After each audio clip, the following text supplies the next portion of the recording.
mbokk yi ak xarit yi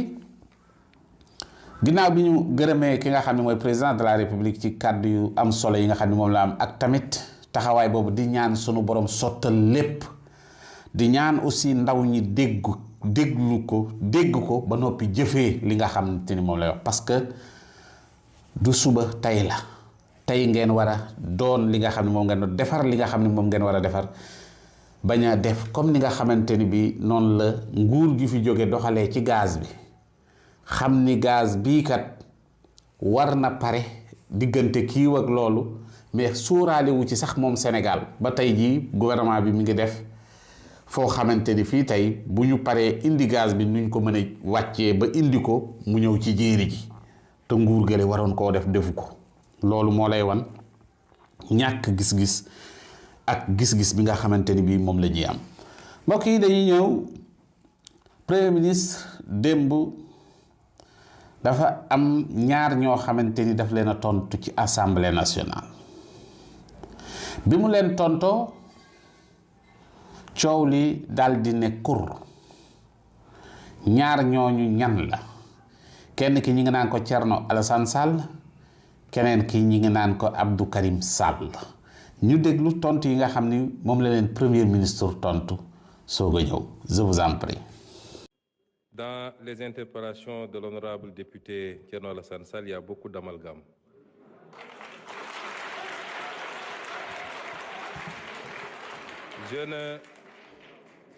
Je n'ose pas mettre ça dans la mauvaise foi,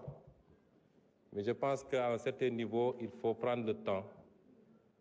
d'aller écouter ce que les gens ont dit et non pas de se laisser emballer par les commentaires et les commérages. Je n'ai jamais dit que tel fonds était haram. J'ai dit que la caisse noire... Je voudrais, après que vous ayez le temps d'écouter par vous-même, j'ai toujours dit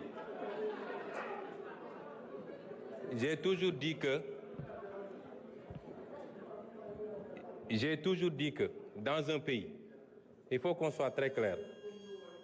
dans un pays, avoir des fonds qui sont laissés exclusivement à la discrétion d'un homme, fût-il président de la République,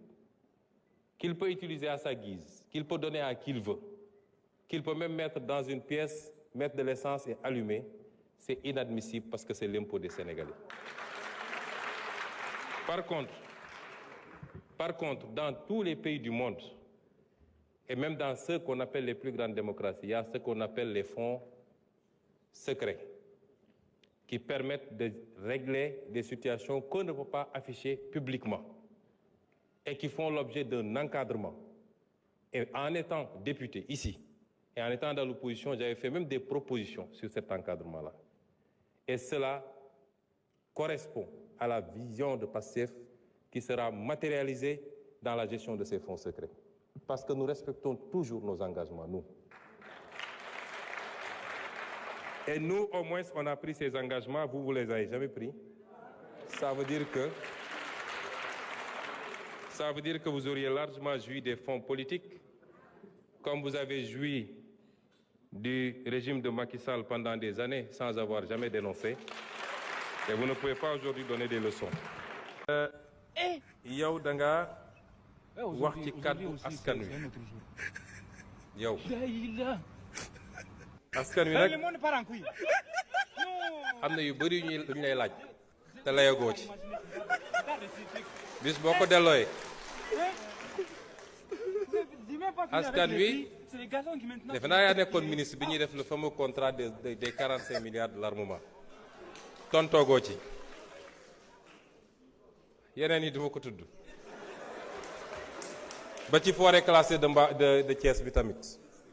xam ngeen yéen mënu leen tey crédible ni da ngeen di défendre askan bi ndax yéen a suuxatal réew mi ba mu ne tot yéen musu leen yéeg askan bi vous vous êtes enrichi ñoom xam nañ li tax ñu daw ñu ci bëri ñëwuñu bu ñu paree dem ci média yi di lappi yéen vous ne pouvez pas parler au nom c'est-à-dire li ñuy def nii ñëpp mën nañoo wax ba mu des yéen da ngeen waroon raser les murs nga ñëw taxaw fii auzu billahi mina sheytaani rajim askan wi neen assemblée sax moo la may loolu. mbokk yi kàddu yi mooy yi nga xam ni mooy premier ministre tontu Thierno Alassane Sall ak ki nga xam ne mooy Abdou Karim Sall muy ñaari sàlleen yi nga xamante ni bi tontu nañ leen ci assemblée nationale. premier ministre dafa tontu Thierno Alassane Sall ci lim ko wax ne ko dañ ñëwoon kees bi dafa araam waaye tey nga bëgg koo daganal jël exemple ci ki nga xam ne dane sàngara si su ma ko naanee man meew lay doon ci sama biir. noonu la ko Thierno Alassane Sall waxee. premier ministre tontu ko xamal ko ne ko jàpp ma ni mauvaise foi la sax jàpp ma ni lool la, mais nag balaa ngay waxal nit ay waxam da ngay dem déglu juwaat ko. parce que premier ministre wax ji nga xamante ni moom la ñuy wax booy maa ngi nuyu patriotes yi encore une fois ci seen farlu maa ngi nuyu patriotes yi ci seen farlu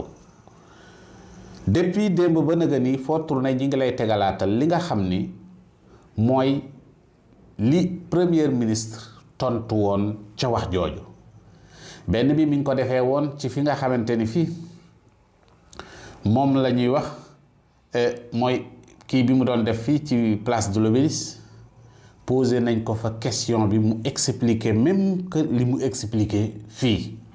wane ni am na ay fonds spéciaux am na ay fonds secrets yoo xamante ni am réew